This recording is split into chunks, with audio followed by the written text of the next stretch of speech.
para falar sobre esse tema, eu tenho o prazer de receber o médico Dr. Márcio Natão, especialista em cefaleia, dor de cabeça, enxaqueca. Obrigado pela sua presença. Obrigado pelo convite, Márcio. Um prazer estar aqui. E eu quero começar sabendo qual a diferença, né, de cefaleia, enxaqueca, enfim, como que alguém pode identificar uma situação ou outra. Ótimo. Então, cefaleia é o nome científico que a gente dá para dor de cabeça. Então, toda dor que acontece na cabeça é uma cefaleia. Enxaqueca não é qualquer dor que tem na cabeça. Enxaqueca, na verdade, a gente pode dizer que é uma condição, é uma doença em que a pessoa tem vários sintomas, entre eles a dor de cabeça. Mas existem vários outros sintomas na enxaqueca. A luz incomodando pode ser um sintoma, barulho incomodando pode ser outro, náusea pode ser um outro sintoma. E o que acontece na enxaqueca, como não é uma coisa pontual, a pessoa tem episódios de dores de cabeça junto com os outros sintomas ao longo da vida. Isso é a enxaqueca. Não é a única doença que causa dores de cabeça, mas Márcio, a que gera mais impacto em qualidade de vida, porque ela é muito comum e ela pode gerar dores que são muito intensas e muito frequentes. Isso tudo gera uma condição que impacta muito a qualidade de vida das pessoas. Agora, 80% das pessoas que têm dor de cabeça, elas se automedicam. E às vezes essa automedicação começa a ser frequente. Uhum. Isso pode mascarar uma enxaqueca ou alguma outra dor importante? Sem dúvida. O que você trouxe é muito relevante. A automedicação é a coisa mais comum. Existem situações pontuais, por exemplo, a pessoa que tem um quadro de uma gripe leve, ela pode ter uma dor de cabeça, não necessariamente ela precisa passar com um neurologista num cenário como esse.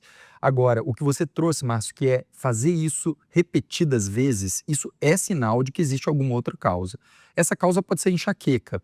E a relação do excesso de analgésicos, o excesso de uso de analgésico indiscriminado com enxaqueca, ela é a seguinte: essas pessoas podem começar a ter dor de cabeça induzida pelo analgésico. Sério?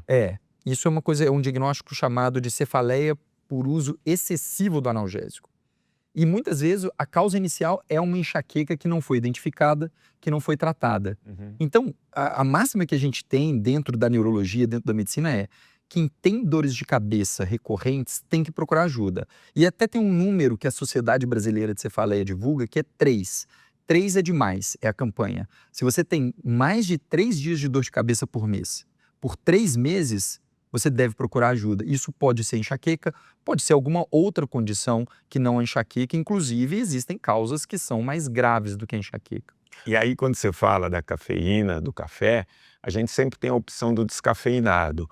Pode ser uma opção? É uma excelente opção para uma pessoa que gosta de café, gosta do sabor, mas que acaba consumindo muito mais do que isso e está enfrentando problema de dor de cabeça crônica. Nesse caso, o descafeinado pode ser uma alternativa.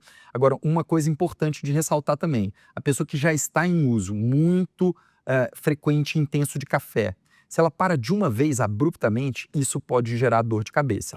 Ela pode ter uma dor ali de uma síndrome de abstinência à cafeína mesmo. Então, a pessoa que está usando muito mais do que 3 xícaras por dia, a recomendação que eu faria é de diminuir aos poucos, exatamente. Você pode diminuir ali 30% a cada 3, 4 dias e geralmente isso vai ser suficiente para não ter um quadro de uma abstinência que pode piorar a situação. Beleza. Aí quando a gente fala, por exemplo, da enxaqueca, existe realmente uma prevalência maior nas mulheres e aí causa genética? O que explica essa situação? Excelente pergunta. Existe. Embora muitos homens tenham enxaqueca, a gente estima que entre os 20 e 50 anos de idade, 1/4 das mulheres vão apresentar a enxaqueca. Então, ela é mais comum. E entre os 20 e 50 anos de idade, isso aponta exatamente para a fase em que a mulher tem os ciclos menstruais. Então, a gente sabe que essa flutuação dos hormônios femininos, a questão dos hormônios sexuais femininos, ela sim, ela influencia a enxaqueca. Ela não é a causa, Márcio, porque quando a gente olha para antes da mulher ter a primeira menstruação e depois que a mulher entra na menopausa, e, óbvio, para o homem que não tem esses ciclos femininos, a gente não encontra ausência de enxaqueca. Essas pessoas também têm enxaqueca, mas piora nessa fase da vida da mulher. Esse é a principal pista que diferencia por que as mulheres têm mais enxaquecas do que homem. E uma outra coisa que acontece é: as mulheres, quando têm os ciclos menstruais, tendem a ter as piores crises, mais intensas, mais duradouras, que respondem pior ao analgésico justamente no período da menstruação. Aí você falou de ciclo menstrual, né? E existem também alguns hábitos relatáveis para as mulheres nessa época que aliviam, por exemplo, o consumo de chocolate. O consumo de chocolate tem relação com dor de cabeça? Olha que interessante. No caso da enxaqueca, é um mito também que as pessoas carregam, que na nossa sociedade é difundido.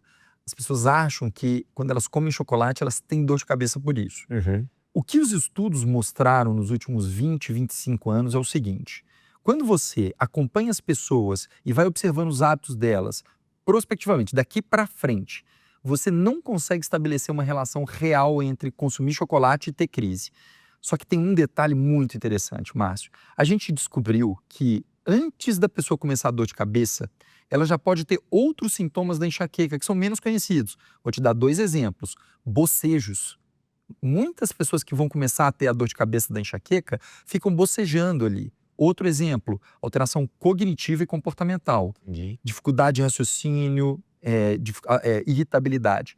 E um outro sintoma que pode aparecer é a alteração do apetite, que é uma alteração do tipo, a pessoa fica com uma fissura por alimentos hiperpalatáveis, que são o quê? Exatamente muito doces, muito gordurosos. Então isso pode ser mais um sintoma do início da enxaqueca, antes da dor, do que até uma causa da dor de cabeça. Agora, em relação à alimentação, principalmente falando de enxaqueca, é dor de cabeça, mas principalmente enxaqueca, existe uma alimentação mais recomendada, uma alimentação que pode diminuir a incidência, não?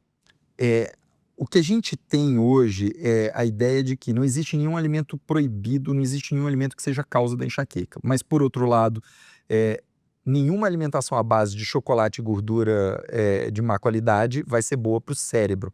E o cérebro é o órgão que sofre com enxaqueca. Então, todas aquelas recomendações que a gente está acostumado a ouvir de saúde, por exemplo, descascar mais do que desembalar, ter uma alimentação rica em vegetais, um prato colorido, alimentação em horários regulares, muita hidratação, tudo isso vai fazer bem para o cérebro da pessoa. A hidratação é importante. Super importante. É muito comum a gente ver pessoas que consideram, inclusive, que se hidratam bem, mas que tomam muito pouco líquido, especialmente água. Pessoas que tomam ali 1 litro, 1,5 litro por dia, que é muito pouco. A gente está falando de uma recomendação hoje em dia de pelo menos 2 litros de água e dependendo do tamanho da pessoa. E dependendo do nível de atividade física, isso acaba tendo que ser aumentado. Exato, aumentar E bastante. sono? Puxa vida, sono é extremamente... Tem relação com o aumento de crises? Tem relação com melhor qualidade de vida em relação às dores de cabeça? Tem muita relação. E a gente está entendendo cada vez melhor por que tem essa relação. Então, assim, quando a gente olha para as pessoas que têm enxaqueca e passam a ter 10, 15, 20 dias de dor de cabeça por mês, a maioria dos dias as pessoas estão com dor de cabeça, que é o que a gente chama de enxaqueca crônica. E é muito comum na nossa sociedade, embora ainda não seja a maioria das pessoas que têm enxaqueca, a gente vai encontrar problemas do sono que vão desde as pessoas dormirem poucas horas, privação de sono, que é extremamente comum, né, Márcio? Muito. Dormir menos de 8 horas é a coisa mais comum que eu vejo no meu consultório. Yeah. Outros problemas, insônia, a pessoa, não é que ela se programa para dormir pouco, é que ela deita e ela não consegue pegar no sono, ou ela acorda mais cedo do que ela planejava. E a apneia do sono. Todos esses problemas, eles podem estar ali na raiz, não da existência da enxaqueca, eles não são causa da enxaqueca, mas da piora da enxaqueca. Piora do quadro. E aí quando a gente Você trabalha... diz piora, você diz maior frequência e crises mais intensas? Exatamente isso. Maior frequência, crises mais intensas, pior resposta quando a pessoa toma um analgésico. Tudo isso está mostrando piora da enxaqueca. E o sono pode ser um dos motivos para isso acontecer, um sono ruim. E aí, hoje a gente já entende um pouco melhor por quê. A gente sabe que o cérebro ele entra num estado de limpeza das células neuronais mesmo, durante o sono, que não acontece quando a gente está acordado. Então, imagine só se a gente parasse com a limpeza urbana, parar de tirar lixo de casa. O que acontece depois de uma semana? Está lotado, não tem como. É isso. E é isso que está acontecendo com o nosso neurônio quando a gente não oferece para ele tempo suficiente de sono. E aí, falando em neurônio e não dá descanso para ele, hoje tem um uso excessivo de tela. E aí eu queria te perguntar, a proximidade da tela pode causar dor de cabeça? O uso excessivo de tela, ou seja, hiperestimulando o seu cérebro o tempo inteiro. Isso também pode levar à crise de dor de cabeça ou enxaqueca? A gente tem alguns estudos que ainda são iniciais apontando para essa relação de uso excessivo de tela e piora de enxaqueca. Existem pistas diferentes de por que isso pode estar acontecendo. Tem um elemento que é a própria tela, né? Ou seja, o que é a tela? É um canhão de luz na nossa retina. Especialmente quando a gente, por exemplo, está de noite, isso não é uma boa ideia, porque você atrapalha muito o fluxo de hormônios como a melatonina. Hoje em dia, um monte de gente toma melatonina, mas é importante saber que 100% das pessoas produzem melatonina. E a gente só produz a melatonina quando a gente está exposto ao escuro da noite. E se a gente começa a ter excesso de tela, a gente diminui a produção, inibe a produção. E a melatonina e o ciclo da melatonina é muito importante também para o funcionamento adequado do cérebro, pode ser uma das causas. Mas tem um outro ponto que eu acho que é muito importante de a gente lembrar quando a gente fala de excesso de tela, que você trouxe bem. No final das contas, não é só a tela, mas é o que a gente está vendo na tela. Geralmente a gente não está falando de livro, né, Márcio? Não. A gente está falando de coisas que geram um comportamento, uma habituação do nosso cérebro de ficar passando o tempo inteiro, de super dinâmico. Muito rápido, né? E muito conteúdo estressante, né? Exatamente. Como que isso atua sobre a nossa capacidade de atenção? Como que isso atua sobre a nossa capacidade de controle de estresse? Isso tudo, de forma indireta, pode acabar gerando um quadro de ansiedade, influenciar o sono. E aí fica óbvia a relação que isso vai tendo com a enxaqueca O também. excesso de cortisol, de hormônio do estresse, pode ser um gatilho para você ter dor de cabeça e enxaqueca? No final das contas, ele é um marcador, né? Porque a gente sabe que o excesso de estresse, sim, ele é um veículo de piora da enxaqueca. Inclusive, recentemente, um congresso que foi nos Estados Unidos de cefaleia, eles tiveram uma aula inteira sobre como traumas importantes na vida da pessoa influenciam a pessoa a piorar com enxaqueca crônica. Isso tem a ver com essa liberação de cortisol, é um dos marcadores, né? Existem vários processos que acontecem com um trauma psíquico, e isso pode sim ser um motivador de piora da enxaqueca. Seria indicado uma atividade física mais leve a moderada? Com certeza, no quadro em que a pessoa está com dor de cabeça, maneirar em relação à intensidade pode ser uma ótima escolha. Por outro lado, se a pessoa está com uma dor de cabeça intensa, Márcio, é comum que qualquer movimento piore a dor de cabeça. Nesse cenário, a pessoa tem que escutar o corpo, ouvir e atender a demanda do corpo naquele momento, que não é fazer atividade física. Então, se a pessoa está em crise intensa de enxaqueca, não é recomendável forçar e fazer atividade física, especialmente vigorosa. Nesse cenário, é repousar, tratar a crise conforme que foi acordado com o médico e, quando melhorar, vai ter a chance de fazer atividade física. Se estiver melhorando, se estiver bem, tiver a oportunidade de fazer atividade física, vale a pena. Mas na fase leve, muitas pessoas me relatam, inclusive isso, que melhoram da dor de cabeça quando vão fazer. Aí, ok, a pessoa tem ali enxaqueca, tem dores de cabeça frequente. Você fazia atividade física com regularidade, né? E isso, vamos acreditar que vai melhorar um pouco a qualidade do sono, vai diminuir a quantidade de estresse. Esse combo do estilo de vida, ele pode ajudar a diminuir muito a frequência e a intensidade? Sem dúvida pode ajudar a diminuir. Existem razões pelas quais isso acontece que a gente já compreende. A atividade física, por exemplo, como você sabe, né, Márcio? Ela é responsável por gerar liberação de mediadores, ou seja, de substâncias no nosso organismo que vão promover uma melhora, uma reparação dos neurônios. Então, existe uma ação direta da prática de atividade física sobre o funcionamento das células dos neurônios. Existe ainda influências indiretas, a melhora da condicionamento cardiovascular melhora a capacidade neuronal e isso também vai ter implicação. E na prática, quando a gente olha para os estudos que se perguntam, fazer atividade física diminui os dias que eu tenho dor de cabeça? A resposta é sim. Sim. É sim. Existem cada dia mais estudos recentes. Diminui a intensidade também, Márcio? Não existe uma avaliação tão clara nesses estudos, porque a intensidade ela acaba tendo uma avaliação muito indireta, subjetiva, exatamente. Mas eu posso dizer da minha experiência que os pacientes percebem diminuir a intensidade. O que acontece na enxaqueca é que quando ela vai melhorando em bloco, Márcio. Vai baixando a intensidade, vai diminuindo a frequência, vai diminuindo o impacto que tem nas atividades, melhora a resposta que a pessoa tem ao analgésico. Uma coisa que eu ouço muito, a pessoa faz um tratamento medicamentoso, não faz atividade física, não cuida do sono, aí de repente melhorou com o remédio, mas ainda tem uma quantidade de dias. Começa a fazer atividade física, aí ela vem me contando assim, antes eu precisava tomar 2, 3 analgésicos para melhorar a dor. Hoje, eu tomo o primeiro analgésico no início, sumiu. Existe a possibilidade de, com um estilo de vida, eu não precisar de analgésico ou esse uso ser muito pontual?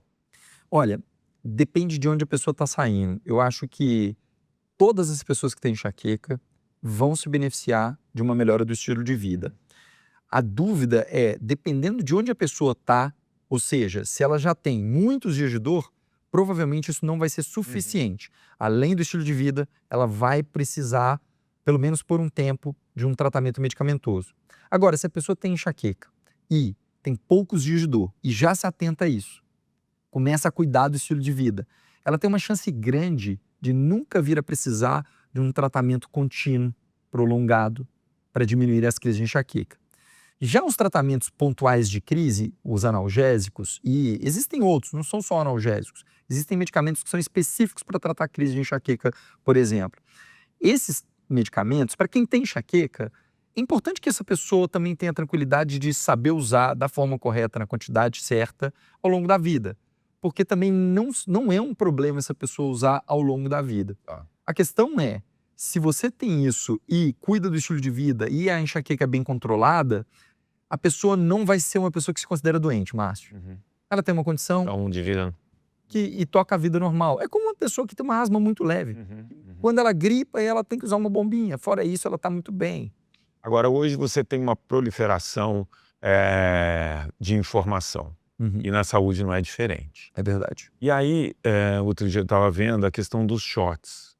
Né? Shot para imunidade, shot para emagrecer. E me chamou a atenção esses shots para melhorar, né, crises de dor de cabeça, de enxaqueca. Você falou que não existe um alimento milagroso, assim como não existe um alimento gatilho que vai fazer com que você desenvolva enxaqueca. Sim. É para tomar cuidado com esses shots, com essas medicações caseiras, porque isso pode às vezes mascarar uma situação mais complicada? Sem dúvida nenhuma. A maioria desses shots, eles não têm nenhum tipo de comprovação científica e isso significa que a gente não sabe a repercussão daquilo. E a gente, como você falou, pode estar tentando algo mais natural, mas deixando de reconhecer algo que pode ser uma enxaqueca que atrapalha muito a qualidade de vida ou pode ser uma doença mais grave. Até existem, Márcio, alguns suplementos alimentares considerados viáveis para formas mais leves de enxaqueca. O magnésio, por exemplo, a coenzima Q10, a riboflavina. Eu falei 3 substâncias, todas elas com pequenos estudos que têm algum grau de possível melhora. Em coadjuvante. São totalmente coadjuvantes. Não dá para achar que vai usar essas medicações e a enxaqueca vai resolver com isso. Então é exatamente isso. Tem estudos que mostram alguma melhora, mas muito cuidado com a promessa que está sendo feita a partir disso. O poder, por exemplo, de mudança de estilo de vida com cuidado do sono e atividade física é muito maior do que qualquer substância natural que a pessoa pode ingerir.